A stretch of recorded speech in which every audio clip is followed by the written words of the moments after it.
ओम शांति। आज हम 19 अक्टूबर के बाबा के साकार मधुर महावाक्य सुनते हैं।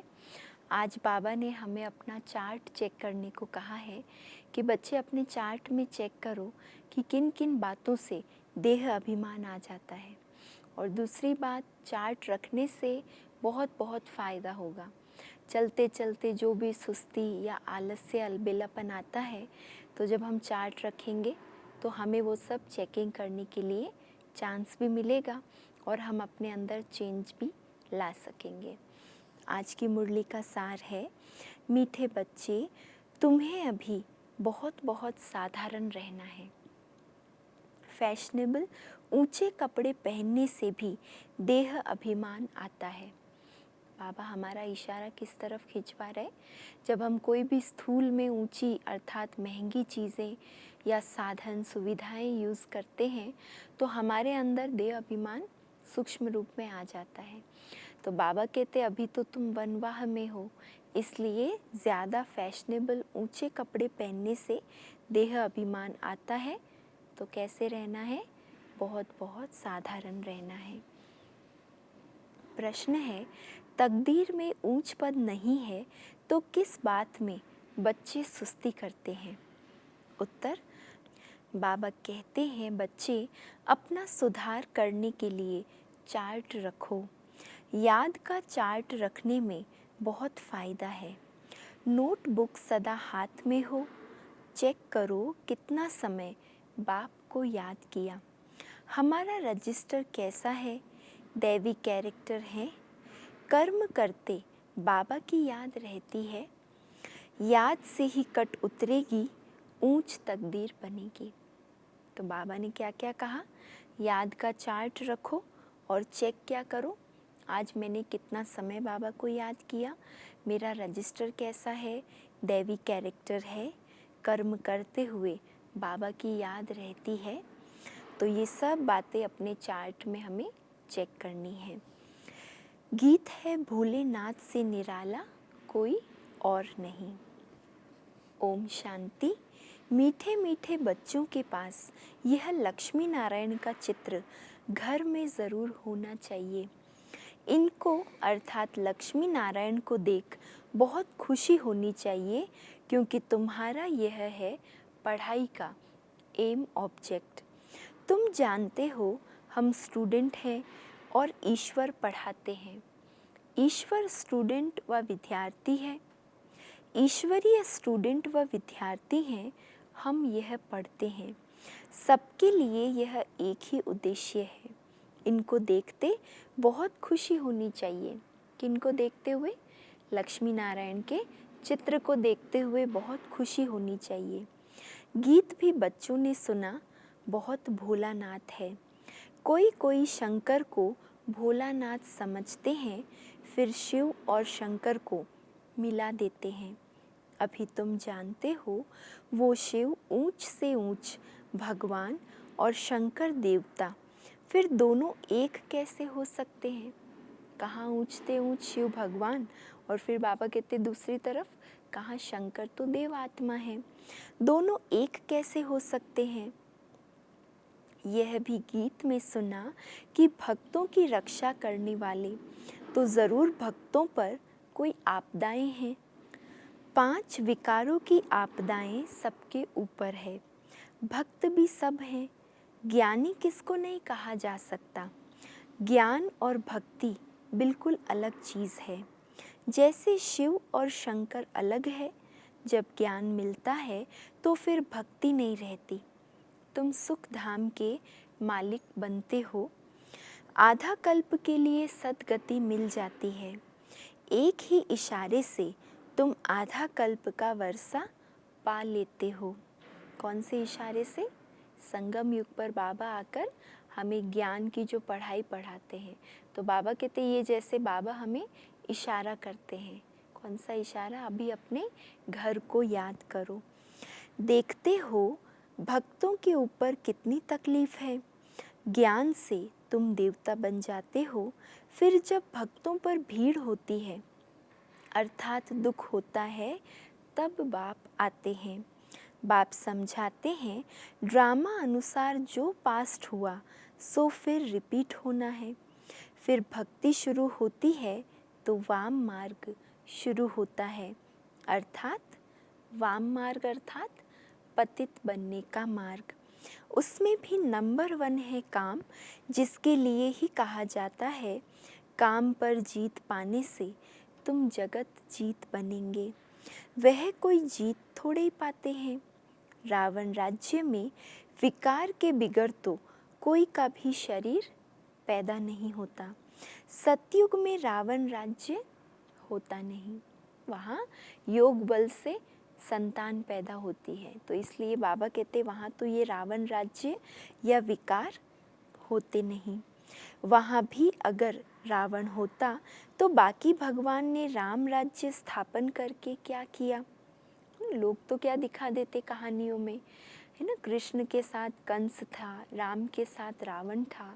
तो बाबा ने कहा अगर मैं ऐसी दुनिया स्थापन करूं जहां पर भी दुखदाई रावण है तो फिर स्थापन करने से फ़ायदा क्या हुआ। बाप को कितना औना रहता है हमारे बच्चे सुखी रहें। धन इकट्ठा करके बच्चों को दे देते हैं कि सुखी रहें, परंतु यहाँ तो ऐसे हो नहीं सकता। क्यों? यह है ही दुख की दुनिया। ये बेहद का बाप कहते हैं तुम वहाँ जन्म जन्मांतर सुख भोगते आएंगे। अथाह धन मिल जाता है, 21 जन्म वहाँ दुख नहीं होगा। इतना बाबा सुखी कर देते हैं, 21 जन्म हमें कोई दुख का नाम निशान भी हम अनुभव नहीं करेंगे, देवाला नहीं मारेंगे। ये बातें बुद्धि में धारण कर आंतरिक बड़ी खुशी रहनी चाहिए। जितना जितना इन बातों का सिमरन करेंगे, ज्ञान की बातें या भविष्य की जो हम बनने वाले हैं वो बातें, बाबा की याद की खुशी की बातें, तो इन सब के लिए बाबा कहते हैं बुद्धि में जितना धारण करेंगे उतना आंतरिक खुशी बढ़ती जाएगी। तुम्हारा ज्ञान और योग सारा गुप्त है, स्थूल हथियार आदि कुछ भी नहीं है। बाप समझाते हैं यह है ज्ञान तलवार। उन्होंने फिर स्थूल हथियार निशानियाँ देवियों को दे दी है। शास्त्र आदि जो पढ़ते हैं वो लोग कभी ऐसे नहीं कहते कि यह ज्ञान तलवार है, यह ज्ञान खड्ग है। ऐसे शब्द उन्हें बुद्धि में आएगा ही नहीं कहना। ये तो बेहद का बाप ही बैठ समझाते हैं। वह समझते हैं शक्ति सेना ने जीत पाई है तो ज़रूर कोई हथियार होंगे। बाप आकर ये सब भूले बताते हैं।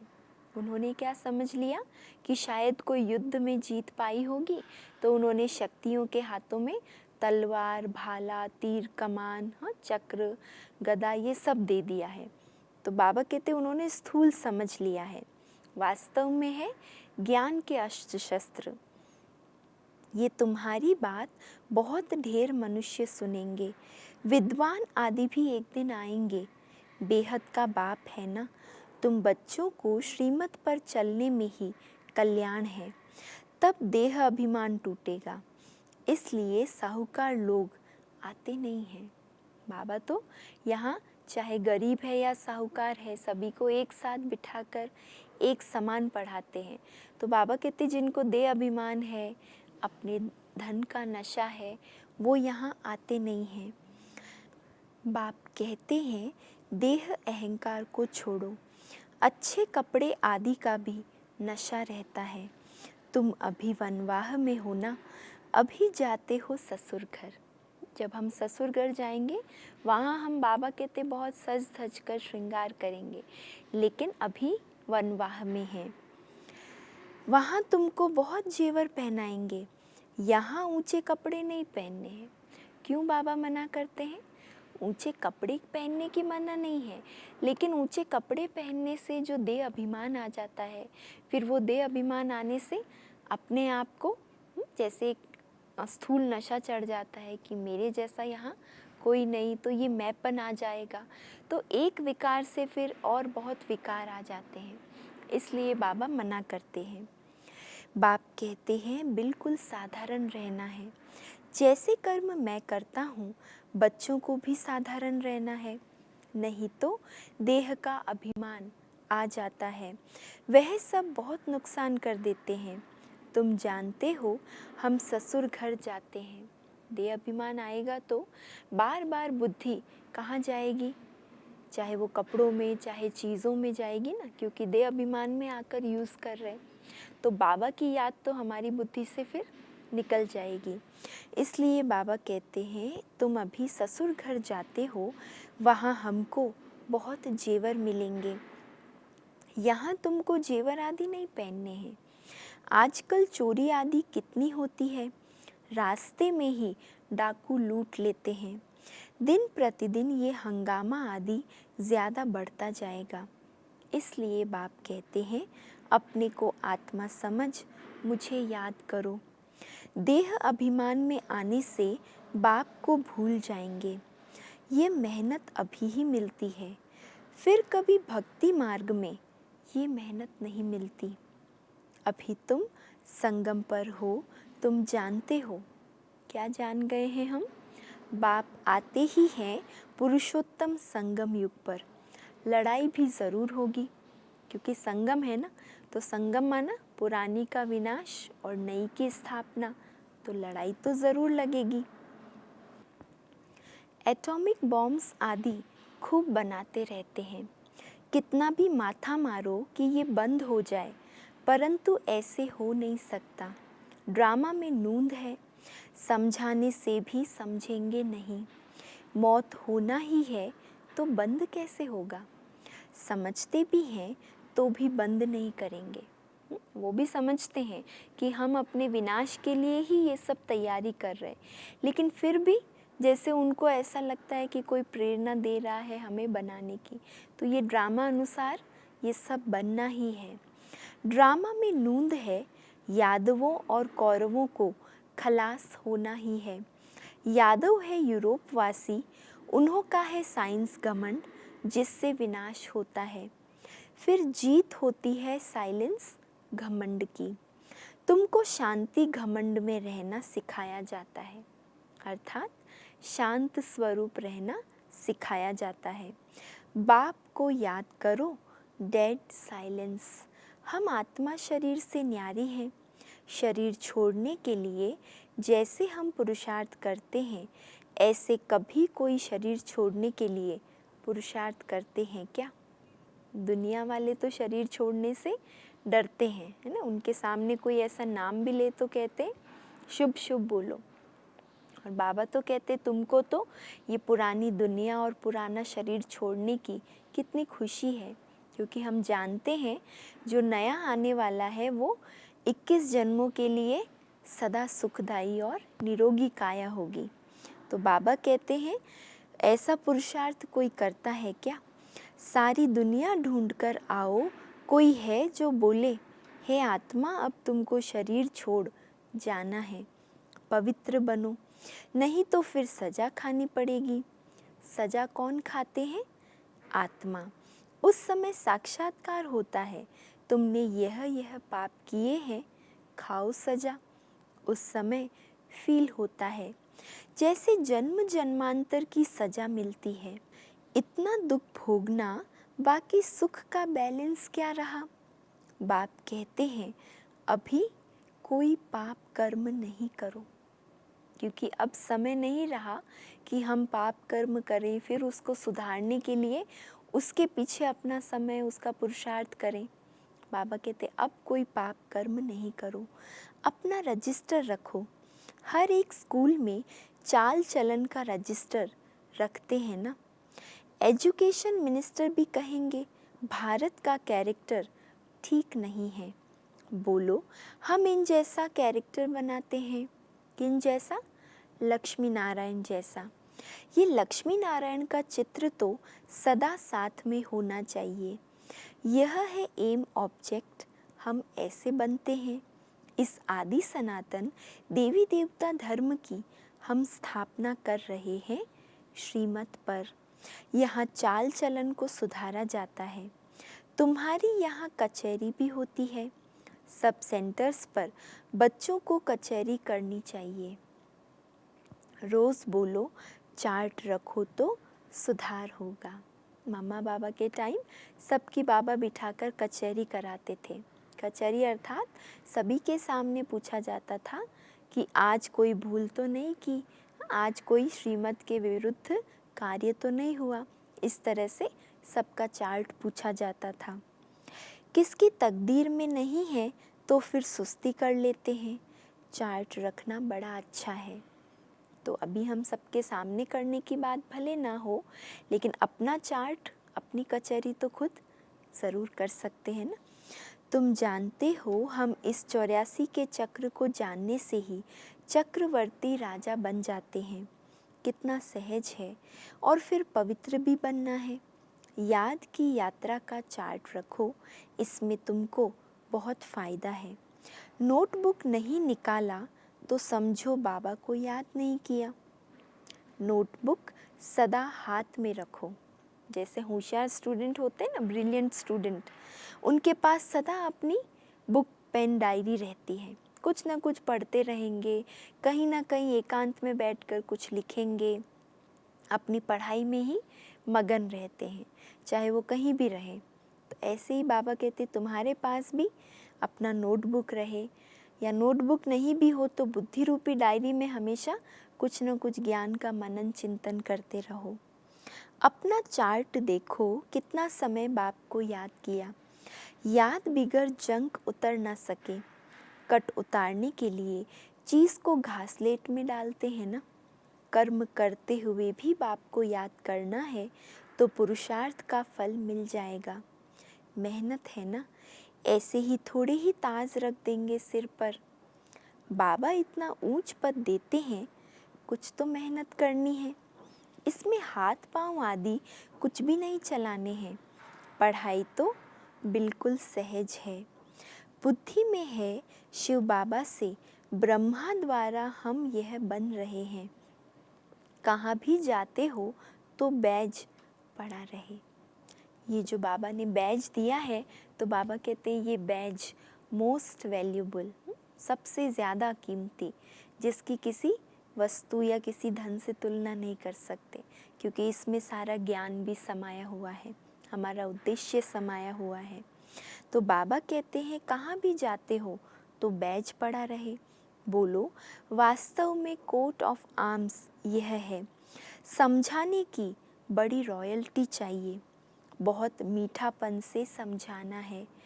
कोट ऑफ आर्म्स पर भी समझाना है। प्रीत बुद्धि और विपरीत बुद्धि किसको कहा जाता है? तुम बाप को जानते हो।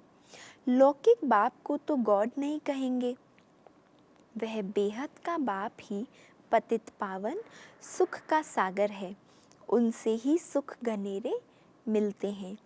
अज्ञान काल में समझते हैं माँ बाप सुख देते हैं, ससुर घर भेज देते हैं। अब तुम्हारा है बेहद का ससुर घर, वह है हद का। वह माँ बाप करके 5-7 लाख करोड़ देंगे। तुम्हारा तो बाप ने नाम रखा है। क्या नाम रखा है? वो बाप, माँ बाप क्या करते हैं? शादी के समय लाख करोड़ रुपए खर्च करेंगे या दे देंगे, लेकिन ये बाप हमें कितना, कैसा देता है? क्या कहेंगे? बाबा कहते हैं मैं तुम्हें तो तुम्हारा नाम रखा है पद्मा पदम पति बनने वाले बच्चे। वहाँ तो पैसे की बात ही नहीं, वहाँ इतना अनगिनत मिलेगा कि हमें गिनने की ज़रूरत ही नहीं पड़ेगी। सब कुछ मिल जाता है। बड़े अच्छे अच्छे महल होते हैं। जन्म जन्मांतर के लिए तुमको महल मिलते हैं। सुदामा का मिसाल है ना, चावल मुट्ठी सुना है तो यहाँ वह भी ले आते हैं। अब चावल रूखा थोड़े ही खाएंगे, तो उनके साथ कुछ मसाले आदि भी ले आते हैं। कितना प्रेम से ले आते हैं। बाबा तो हमको जन्म जन्मांतर के लिए देंगे, इसलिए कहा जाता है दाता।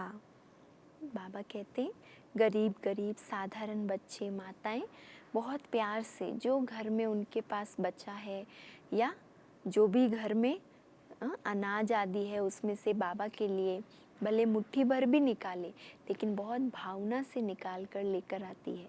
तो ऐसे बच्चों का बाबा फिर भंडारा माला माल कर देता है। इसलिए कहा जाता है दाता। भक्ति मार्ग में तुम ईश्वर अर्थ देते हो तो अल्पकाल के लिए दूसरे जन्म में मिल जाता है। कोई गरीबों को देते हैं, कॉलेज बनाते हैं तो दूसरे जन्म में पढ़ाई का दान मिलता है। धर्मशाला बनाते हैं तो मकान मिलता है, क्योंकि धर्मशाला में बहुत आकर सुख पाते हैं। ये तो जन्म जन्मांतर की बात है। तुम जानते हो शिव बाबा को जो देते हैं वह सब हमारे ही काम में लगाते हैं।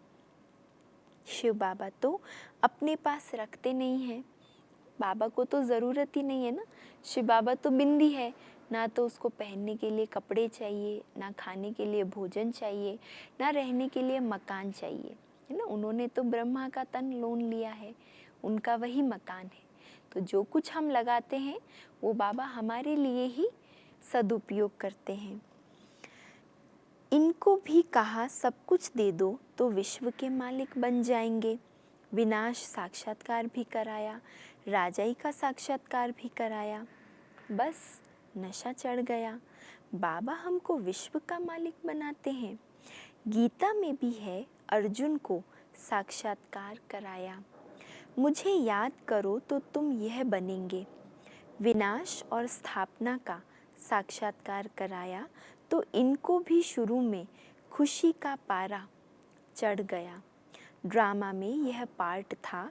भागीरथ को भी कोई जानते थोड़ी हैं।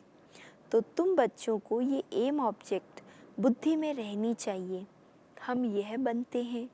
जितना पुरुषार्थ करेंगे उतना ऊंच पद पाएंगे। गाया जाता है फॉलो फादर, इस समय की बात है।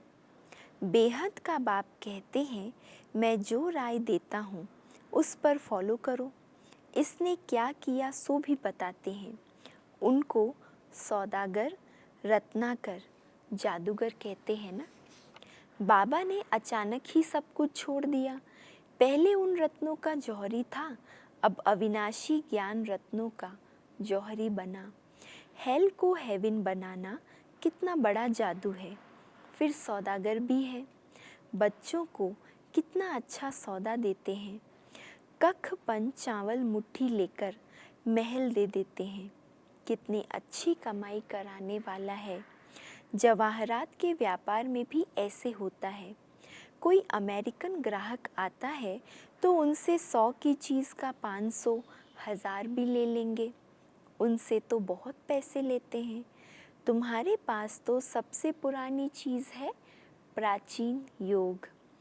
तुमको अब भोलानाथ बाप मिला है। कितना भोला है शिव बाबा, कितना भोला है। तुमको क्या बनाते हैं। कखपन के बदले तुमको 21 जन्म के लिए क्या बना देते हैं। मनुष्यों को कुछ भी पता नहीं। कभी कहेंगे भोलानाथ ने यह दिया, कभी कहेंगे अम्बा ने दिया, गुरु ने दिया। यहाँ तो है पढ़ाई। तुम ईश्वरीय पाठशाला में बैठे हो। ईश्वरीय पाठशाला कहेंगे गीता को। गीता में है भगवानोवाच, परंतु यह भी किसको पता नहीं है कि भगवान किसको कहा जाता है।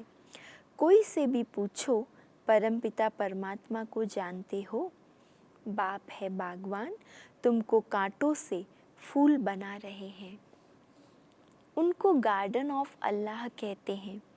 यूरोपियन लोग भी कहते हैं पैराडाइज। बरोबर भारत परिस्तान था, अब कब्रिस्तान है। अभी फिर तुम परिस्तान के मालिक बनते हो। बाप आकर सोए हुए को जगाते हैं। ये भी तुम जानते हो, नंबरवार पुरुषार्थ अनुसार। जो खुद जाग जाते हैं तो उनकी निशानी, अगर हम जागृत अवस्था में हैं तो उसकी निशानी वे दूसरों को भी जगाते हैं। नहीं जगाते हैं तो गोया खुद जगा हुआ नहीं है। तो बाप समझाते हैं, इन गीतों आदि की भी ड्रामा में नूंद है। कोई गीत बहुत अच्छे हैं। जब तुम उदास हो जाते हो तो यह गीत बजाओ तो खुशी में आ जाएंगे। रात के राही थक मत जाना, ये भी अच्छा है। अब रात पूरी होती है, मनुष्य समझते हैं जितना भक्ति करेंगे उतना भगवान जल्दी मिलेगा। हनुमान आदि का साक्षात्कार हुआ तो समझते हैं भगवान मिला। बाप कहते हैं ये साक्षात्कार आदि की सब ड्रामा में नूंद है। जो भावना रखते हैं उनका साक्षात्कार हो जाता है, बाकी ऐसा कोई होता नहीं है। बाप ने कहा है ये बैज तो सदैव पड़ा रहे। बाप ने कहा है ये बैज तो सबको सदैव पड़ा रहे। किस्म किस्म के बनते रहते हैं। ये बहुत अच्छा है समझाने के लिए। तुम रूहानी मिलिट्री हो ना, मिलिट्री को हमेशा निशानी रहती है। तुम बच्चों को भी ये होने से नशा रहेगा। हम ये बन रहे हैं, हम स्टूडेंट हैं। बाबा हमको मनुष्य से देवता बना रहे हैं। मनुष्य देवताओं की पूजा करते हैं। देवताएं तो करेंगे पूजा किसी की? नहीं, वो तो स्वयं पूजनीय है। तो देवताएं तो देवता की पूजा नहीं करेंगे। यहाँ मनुष्य देवताओं की पूजा करते हैं क्योंकि वह श्रेष्ठ है ना। जब कोई हमसे श्रेष्ठ होता है तो उसके आगे हम सिर झुकाते हैं, माथा टेकते हैं, उनकी पूजा करते हैं। तो देवताओं से तो ऊंच उस समय कोई भी नहीं है और परमात्मा के बारे में देवताओं को ज्ञान ही नहीं है, तो वो भला किसकी पूजा करेंगे। इसलिए देवताएं कभी किसी की पूजा नहीं करते। अच्छा, मीठे मीठे सिकी लधे बच्चों प्रति माता पिता बाप दादा का याद प्यार और गुड मॉर्निंग। रूहानी बाप की रूहानी बच्चों को नमस्ते और हम सब रूहानी बच्चों की रूहानी माता पिता बाप दादा को याद प्यार, गुड मॉर्निंग और नमस्ते। धारणा के लिए मुख्य सार। पहली पॉइंट, बुद्धि में सदा अपनी एम ऑब्जेक्ट याद रखनी है। लक्ष्मी नारायण का चित्र सदा साथ रहे, इसी खुशी में रहो कि हम ऐसा बनने के लिए पढ़ रहे हैं। अभी हम हैं गॉडली स्टूडेंट। दूसरा पॉइंट, अपना पुराना कखपन चावल मुट्ठी देकर महल लेने हैं। ब्रह्मा बाप को फॉलो कर अविनाशी ज्ञान रत्नों का जौहरी बनना है। वरदान, अशरीरीपन के इंजेक्शन द्वारा मन को कंट्रोल करने वाले एकाग्र चित्त भव। अशरीरीपन के इंजेक्शन द्वारा मन को कंट्रोल करने वाले एकाग्र चित्त भव। जैसे आजकल अगर कोई कंट्रोल में नहीं आता है, बहुत तंग करता है, उछलता है या पागल हो जाता है, तो उनको ऐसा इंजेक्शन लगा देते हैं जो वह शांत हो जाए। ऐसे अगर संकल्प शक्ति आपके कंट्रोल में नहीं आती, बहुत संकल्प चल रहे हैं या बहुत फास्ट गति है, वेस्ट थॉट्स बहुत ज़्यादा है, तो क्या करेंगे? तो अशरीरीपन का इंजेक्शन लगा दो। फिर संकल्प शक्ति व्यर्थ नहीं उछलेगी। जैसे आज शुरू में भी बाबा ने कहा ना, डेड साइलेंस, है ना, साइलेंस शक्ति को यूज़ करो। सहज एकाग्रचित हो जाएंगे। लेकिन यदि बुद्धि की लगाम बाप को देकर फिर ले लेते हो तो मन व्यर्थ की मेहनत में डाल देता है। अब व्यर्थ की मेहनत से छूट जाओ और अपनी बुद्धि की लगाम किसको दे दो? बाबा के हाथ में दे दो। स्लोगन है, अपने पूर्वज स्वरूप को स्मृति में रख सर्व आत्माओं पर रहम करो। अपने पूर्वज स्वरूप को स्मृति में रख सर्व आत्माओं पर रहम करो।